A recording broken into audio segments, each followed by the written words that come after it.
এটি রাজধানীর Suhrawardy medical college হাসপাতাল। হাম ও ডেঙ্গুর প্রকোপে চাপ বাড়ছে ভর্তি রোগীর। হাসপাতালটিতে ২৪ ঘন্টায় ডেঙ্গু আক্রান্ত হয়ে ৭ রোগী সহ চিকিৎসাধীন আছেন ৭৮ জন।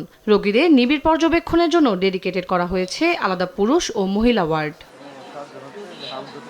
মশারি টানানো, ওষুধ সরবরাহ, নার্স ও ডাক্তারের চেষ্টায় কিছুটা শারীরিক উন্নতি দেখছেন বলে জানান রোগীরা।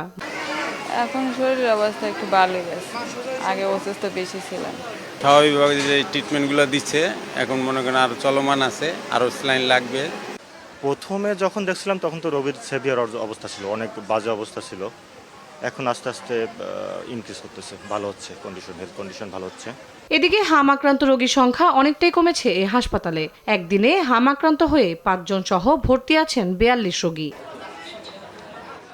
হাম সারলেও রোগীদের জ্বর, কাশি আর শ্বাসকষ্ট নিয়ে শঙ্কিত অনেকে। ঠান্ডা আছে, জ্বর আছে, কাশি আছে। প্রথম দুদিন অবস্থা খুবই খারাপ ছিল। গতকালকে থেকে বিকালবেলা থেকে একটু মোটামুটি বাচ্চা সুস্থ আছে।